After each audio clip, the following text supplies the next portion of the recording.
Kisah yang pertama ni bertajuk Pak Gad ataupun pengawal keselamatan bertugas ganti rakan hairan blok sekolah asrama meriah tengah malam. Macam mana ceritanya?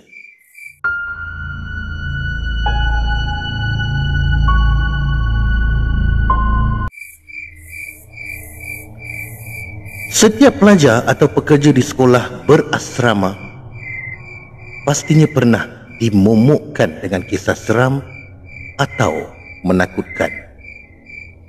Tidak terkecuali lelaki ini yang berdepan satu insiden di sebuah sekolah berasrama yang akan merindingkan bulu roma setiap kali diimbas kembali. Tanpa menyatakan nama sekolah tersebut, dia yang hanya mahu dikenali sebagai Zack, bukan nama sebenar, berkata segalanya bermula apabila ditugaskan sebagai pengganti pengawal keselamatan. Sebenarnya aku bukanlah seorang yang berani sangat, kata Zack. Ada juga perasaan takut tu. Apa yang aku nak kongsikan di sini adalah pengalaman first time aku pernah menjadi pengganti atau buffer security di salah sebuah sekolah di asrama. Dipendekkan cerita, lewat petang aku dapat call dari seorang kawan yang dia minta tolong gantikan dia security shift malam. Katanya emergency, ada hal. Aku pun tanpa fikir panjang setuju je lah. Malam tu aku terus ke tempat sekolah tu.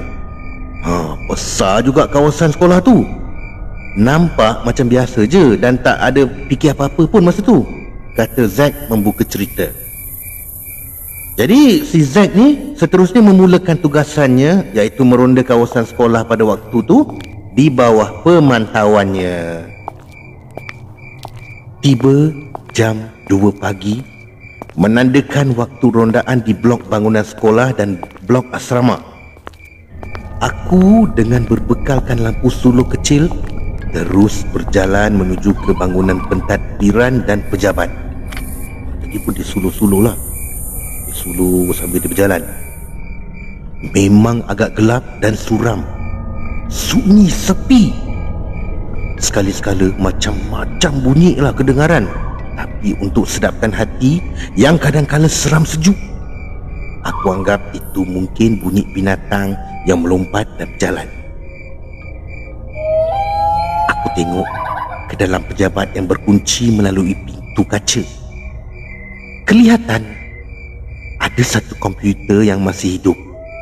Seolah-olah ada orang menaip sesuatu ke dalam paparannya. Tapi tempat duduk dan keyboard tu aku tak nampak.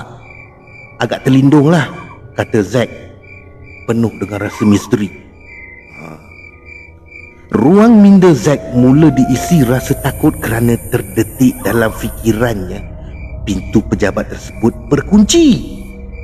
Macam mana boleh ada orang dekat dalam? Dia tak juga kan? Terdetik di hati, pintu pejabat kunci. Takkan masih ada staf yang buat kerja lewat malam macam ni? Jadi aku pun abaikan saja dan terus ke blok lain. Makin jauh aku meronda, makin sunyi. Makin sunyi. Kini aku tiba di jalan koridor bangunan banyak kelas pelajar. Tiba-tiba aku terdengar bunyi macam budak-budak main kejar-kejar dekat koridor tingkat atas.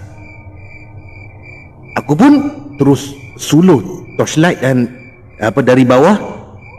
Siapa tu? Aku suluh lah, takut ada pelajar yang belum tidur. Tapi tak ada apa-apa. Mulalah fikiran aku ni berfikir yang bukan-bukan. Aku cepat-cepat jalan laju sikit sambil dari jauh aku suluh bangunan atas tadi. Aku nampak ada pelajar perempuan masih berpakaian uniform sekolah berdiri memandang aku. Dia berdiri luka macam ni. Kemudian dia pandang Zack ni daripada tingkat atas. Dia pandang je. Aku tak nampak wajahnya sebab dalam gelap lampu sama-sama. Dalam hati aku berkatalah, boleh tahan juga budak-budak ni. Puasnya, masih aktif tak tidur lagi. Jam dah pukul 2 pagi, kata Zack. Zack dirundung kejanggalan yang tidak terkata apabila menyedari masih ramai pelajar di sekolah asrama tersebut yang belum tidur sebenarnya. Dan apabila Zack tiba di lokasi asrama pelajar, kata Zack, aku ronda di kawasan luar pagar saja. Keadaan asrama gelap gelita. Jadi aku pun menyeluruh di setiap tingkap-tingkap blok asrama. Aku rasa hairan dan pelik. Kenapa pelajar-pelajar dekat sini masih belum tidur lagi? Sebab aku tengok diorang berdiri kaku dekat setiap tingkap, melihat tajam ke arah aku. Aku rasa macam nak cepat habis saja waktu tu. Makin tak tentu arah fikiran aku. Dan last rondaan aku menuju ke Dewan Besar Pelajar. Tak tahu tak apa yang aku nampak, kata Zack. Aku nampak ada satu pintu dewan tu terbuka. Aku pergilah nak tutup pintu tu. Dalam cahaya lampu samar, aku nampak dalam dewan atas pentas tu sekumpulan pelajar lelaki dan perempuan duduk bertimpuh, tapi senyap kaku. Ujar Zack, sungguh pelik. Zack kemudiannya seakan-akan dunia Zack kemudiannya seakan-akan mahu punah apabila mendapat satu maklumat daripada rakan yang sepatutnya bertugas pada malam tu. Telefon pintar aku tiba-tiba berbunyi. Trit, trit, trit, trit. Jadi si Zack ni jawablah. Kawan aku tu yang call, dia memaklumkan yang dia simpan kunci asrama dalam kotak simpanan sebab semua pelajar tak ada. Astaghfirullahalazim. Diorang dah balik rumah cuti seminggu. Ya Allah, jantung aku macam nak gugur. Siapa mereka yang aku tengok sepanjang rondaan ni? Dari jauh aku melihat budak-budak yang di atas pentas tu dengan perlahan-lahan menoleh ke arah aku, dan tangan mereka melambai-lambai ke arah aku. Aku jadi kaku dan tanpa sedar melepaskan telefon pintar kepunyaan aku sehingga terhempas jatuh ke lantai. Bermakna si Zack ni terkejut tau, macam ya Allah, ya Allah. Dia punya telefon pintar dia jatuh. Jadi si Zack ni terus lari. Kata Zack, aku memucut tanpa menoleh ke belakang. Kata Zack, mengakhiri noktah perkongsiannya. Sekian, terima kasih.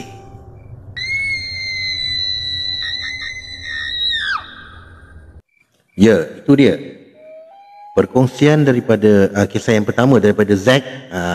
Dia ni orang kata sebagai pengawal keselamatan sandaran. Dia ganti kawan dia yang ada hal emergency. Jadi pada malam dia buat rondaan tu kan, sebenarnya pelajar-pelajar semua dah tak ada, semua dah balik. So macam mana bila dia buat rondaan tu dia nampak pelajar-pelajar. Tapi yang peliknya, kata Zack, dia nampak pelajar-pelajar tu semua diam berdiri dekat tingkap-tingkap asrama sambil melihat Zack daripada tingkat atas. Bermakna Zack dekat bawah. Yang pelajar-pelajar tu semua dekat tingkat atas berdiri kaku macam ni kan. Dia lihat, dia tengok Zack. Siapakah sebenarnya? Hantu apa tu? Masya Allah.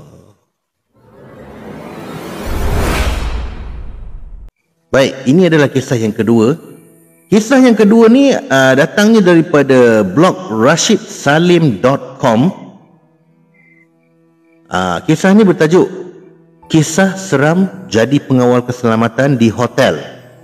Tadi kita dekat sekolah, dan sekarang ni kita beralih pula pengawal keselamatan di sebuah hotel.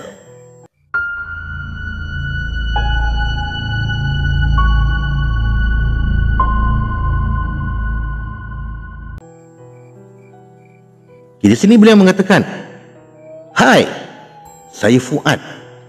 Bukan nama sebenar. "Saya ni orang kampung, ikut kawan pergi Kuala Lumpur. Katanya ada kerja kosong di sana. Jadi saya tanyalah pada kawan saya ni kerja apa. Jawabnya, ikut ajalah, janji ada kerja katanya. Saya pun, iyalah nak kerja, ikut ajalah. Jadi pada tahun 2004, saya nak cuba cari kerja dekat ibu kota. Maklumlah, orang sekolah tak tinggi ni kerja apa je lah yang diharapkan. Tapi harap-harap kerja yang baik-baik lah. Bila dah sampai Kuala Lumpur, kawan ni dah jumpa orang yang sepatutnya. Jadi dia pun maklum pada saya kerja yang bakal dilakukan adalah jadi jaga ataupun pengawal keselamatan. Mula-mula saya berang lah, dia marah lah pada kawan dia.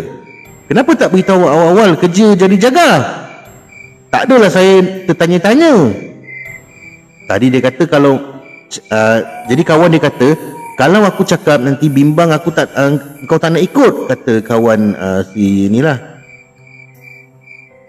Tak apalah, janji kerja halal, jadi jaga pun jagalah. Dan kerja ni memang saya tak pernah buat selama hidup ni. Pertama kalilah kalau nak diikutkan. Jadi kawan saya ni namanya Zaidi. Zaidi minta maaf sebab tak cakap awal-awal. Saya kata okey je lah, boleh terima pengalaman kan. Jadi si Zaidi ni sebenarnya pernah kerja dekat Kuala Lumpur ni. Jadi bila dia balik kampung, dia offer pula nak kerja di Kuala Lumpur sebab dah boring duduk kampung lama-lama agaknya. Dia pun dah pernah kerja jadi jaga ni. Katanya kerja jadi jaga ni mudah dapat. Lagipun katanya tak memerlukan kelulusan yang tinggi. Okey, saya faham.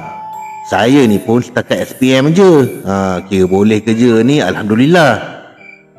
Nak dipendekkan cerita, kami ni tinggal di sebuah hostel yang tak berapa jauh dari hotel tu. Senanglah nak pergi kerja. Hotel tu hotel besar. Saya sebut secara umum je lah ya. Hotel tu memang dekat bandar besar Kuala Lumpur. Kalau berada di atas hotel tu memang nampaklah KLCC dan KL Tower. Saujana mata memandang. Cantik dan indah. Jadi pada waktu itu adalah hari pertama saya pergi naik ke atas. Diperkenalkan kawasan-kawasan di sekitar hotel tu lah. Saya ditugaskan mengawal di hotel tersebut. Okey, hotel ni hotel mewah sebenarnya. Serius, hotel ni ramai orang yang masuk. Ramai orang luar, orang daripada luar negara lah. Saya ditugaskan jaga tempat orang nak masuk parking. Bila ada orang speaking, memang matilah jawabnya. Orang tanya arah jalan. Maaf ya. Orang tanya arah jalan, saya main bantai je lah. You go to straight, don't belok-belok katanya. Memang saya fail bahasa Inggeris. Maklumlah dulu sekolah suka monteng katanya. Tapi kalau mereka tanya English, saya bolehlah faham sikit-sikit. Cuma nak reply tu memang berat lah. Saya ni dibekalkan dengan walkie-talkie. Jadi pada petang tu Zaidi panggil minta pergi ke loading bay. Saya pun pergilah ke situ. Kawasan situ panas sikit lah.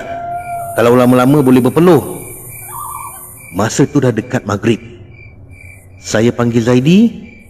Mana dia? Saya cuma nampak ada sebuah lori dekat situ. Saya pun berjalanlah pergi dekat lori tu.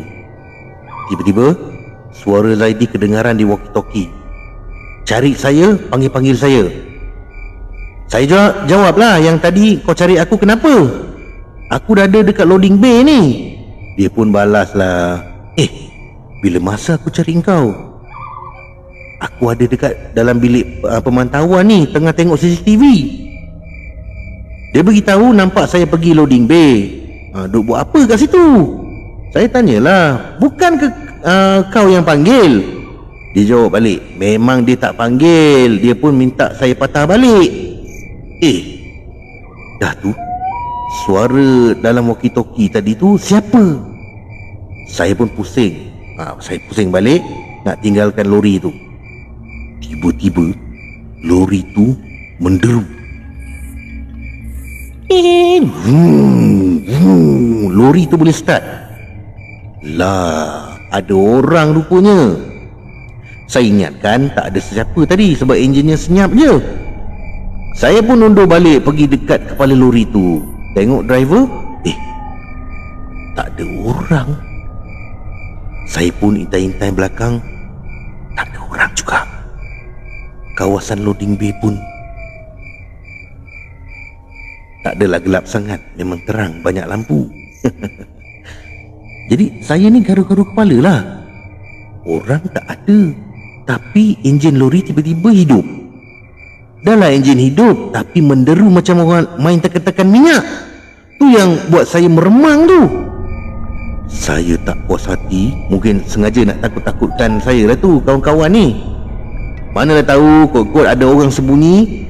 Mana saya nampak terhadang pintu kan. Lori tu pun tinggi. Besar pula tu. Saya pun apa lagi, saya panjat sikit lori tu, jenguk-jenguk betul ke kat dalam ada orang. Masya Allah, masa tu memang terbeliak biji mata saya. Ada sosok makhluk berbentuk macam pocong baring atas kerusi. Muka dia tepat tenung ke arah saya. Kata Zairi, muka dia ni pucat, berpunjut, mata lebam, tapi nampak sebiji matanya macam terkeluar dari sangkar. Kecut kepala saya jadi.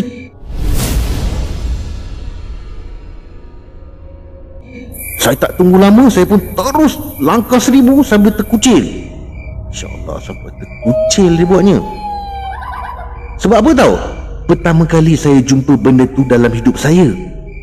Sama ada saya kena usik dengan hantu atau dengan geng-geng jaga.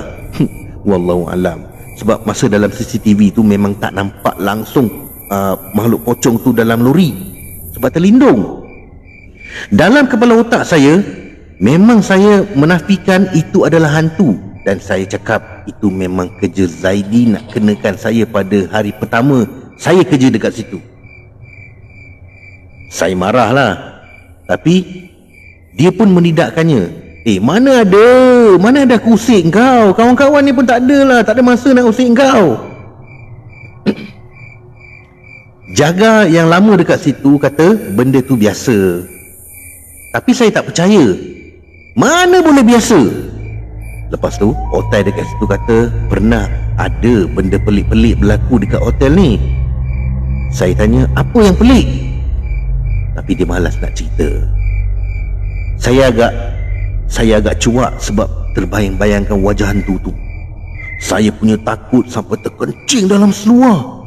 Memalukan. Waktu tu maghrib pula. Sabar je lah.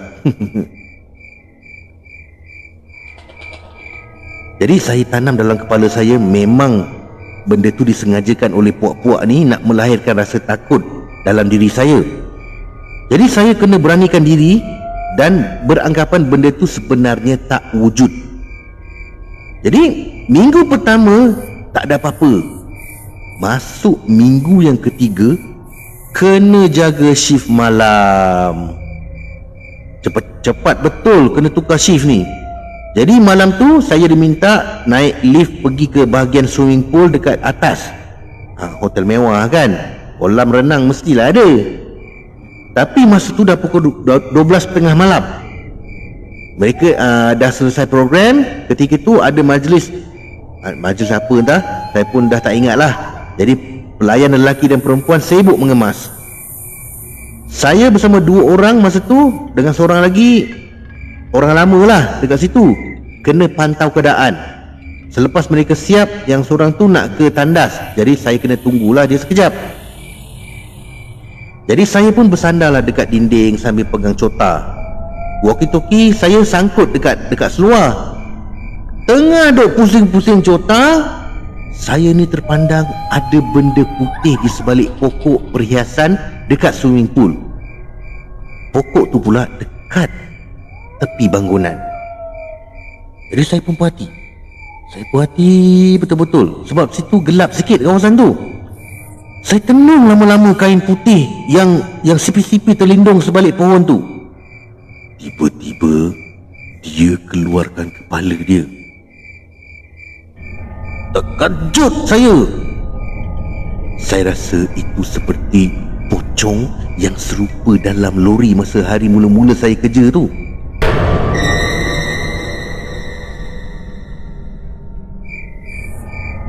Saya ni dah rasa memang dikenakan. Saya terus cepat-cepat pergi ke pohon tu. Konon nak kantorkan orang yang sengaja nak takut-takutkan saya lah. Ketika saya melangkah pergi ke arah dia, tiba-tiba pocong tu terus lompat terjun dari hotel. Jadi masa saya tengah melangkah tu, bila pocong tu lompat terjun dari hotel, langkah saya terus terhenti. Hotel ni tinggi. Kalau orang takkan nak terjun pula. Masa tu baru saya percaya bahawa memang ia adalah makhluk halus yang menyerupai pocong. Jadi saya terus beredar dari situ. Esoknya saya demam sebab baru saya yakin itu adalah benda itulah. Saya tanya pada Cip cerita sebenar. Barulah dia cakap, sebenarnya pernah ada kejadian bunuh diri, cuma penampakan sajalah, bukan semua orang nampak pun, ujarnya. Cip minta jangan terlalu ikutkan perasaan, jangan terlalu takut. Ujian akan lebih besar lagi, cuma tengok situasi jugalah. Zaidi pun cakap macam tu juga. Dia pun pernah jumpa benda-benda pelik, tapi dia tak nak ambil pedulilah. Dia kata, jadi jaga ni kena berani. Benda-benda tu suka mengusik. Yang penting kita jangan mudah terpengaruh. Itulah yang Zaidi pesan. Pengaruh ke tak, aku pun tak lama kerja dekat situ. Sebab kerap kena kacau sebenarnya. Walaupun hotel tu hotel mewah, tapi jadi jaga tengah-tengah malam amat menyeramkan.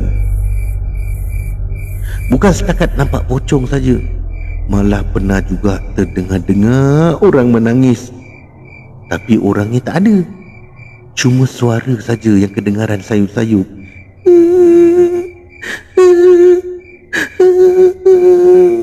Dengar orang menangis lah. Kadang-kadang pula dengar suara orang berasmara dana, bermesra-mesra. Takkanlah nak punya sound effect pula kan? Tapi kelibatnya tak ada. Serik betul rasalah. Memang saya cuba kuatkan semangat. Jadi tak boleh jugalah. Jadi saya tamatkan saja kerja dekat situ dan cari kerja lain. Sekian, terima kasih kerana sudi mendengar kisah seram dari saya. Cerita asalnya daripada Fuad.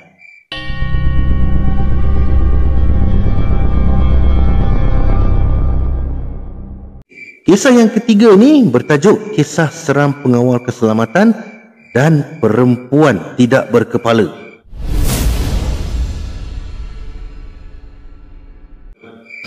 Seram gila ni. Okey. Kisahnya berbunyi begini. Aku Aizat.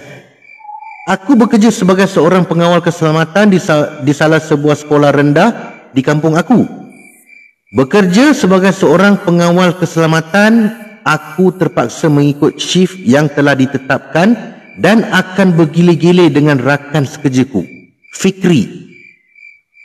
Aku masih ingat lagi cerita Fikri di mana pada malam sebelumnya, giliran dia shift malam, semasa meronda kawasan sekolah, Fikri ada ternampak seorang kelibat perempuan berlega-lega di sekolah. Aku ni tak percaya dengan cerita si Fikri ni. Aku fikir dia hanya bergurau nak takutkan aku. Padahal sebelum ni aku tak pernah lagi nampak kelibat perempuan selama aku meronda shift malam. Aku siap bercakap besar lagi dengan mengatakan yang aku tak takut. Tipulah kau, Fikri. Kau saja nak takutkan aku ni. Aku tak takut pun. Kalau betul kau nampak perempuan tu, nanti kau kirim salam dekat dia. Cakap aku nak jumpa dia. Bila tiba giliran minggu untuk aku bekerja malam, aku bekerja seperti biasa. Meronda kawasan sekolah untuk memastikan semua pintu grill dikunci dan sekolah dalam keadaan selamat. Semasa shift aku tu, sekolah cuti penggal selama seminggu. Jadi keadaan sekolah memang sunyi sepi. Kebiasaannya ada budak-budak darjah 6 berkelas. Jadi malam tu tak adalah sebab budak-budak semua cuti kan. Selesai saja meronda, aku pergi berehat di pondok keselamatan. Dan aku ni nak tidur sekejap sebenarnya. Memandangkan aku penat kerana pada pagi tu aku menjual nasi bungkus. Tidak lama kemudian aku terlena sambil mendengar lagu di radio. Jadi dia pun dengarlah lagu dekat radio. Selang beberapa jam aku terjaga kerana tiba-tiba saja radio yang dipasang tidak mendapat siaran dan berbunyi bising. Apa ni? Kenapa tadi ada? Ni kenapa tak ada kan? Jadi aku pun tutuplah radio tersebut dan dari luar aku melihat apa tahu? Kelibat perempuan berpakaian baju kurung serba putih dan rambutnya ikal mayam. Rupanya ni, rupa parasnya memang sangat cantik dan dia berbau sangat wangi. Jadi aku ni pun cubalah bertanya, Cik Adik bagaimana ni? Tapi dia hanya senyum je. Senyumannya sangat manis dan membuatkan aku terpukau. Dia hanya menunjukkan arah ke sekolah dan aku hanya biarkan saja kerana memang ada rumah di belakang sekolah ni. Mungkin dari dia ni anak pakcik yang bekerja dari Kuala Lumpur dan pulang untuk menjenguk ayahnya lah. Jadi aku pun cakap, Cik Adik, nak saya temankan ke? Gelap ni. Perempuan tu hanya memberikan isyarat tangan bahawa dia tak nak aku temankannya. Jadi aku hanya memandang perempuan tersebut lalu pergi. Aku melihat jam sudah jam 12:30 malam. Lama juga aku tidur ni. Aku mengambil lampu suluh untuk aku meronda-ronda lagi sekali. Aku melihat satu kelas terpasang lampunya dan pintu juga terbuka. Tadi dah tutup. Siapa pula yang buka ni lampu? Aku masuk ke dalam kelas tersebut untuk menutup lampu. Dan bila lampu terpadam, tiba-tiba aku lihat kelibat seorang wanita berbaju kurung putih dan tidak berkepala.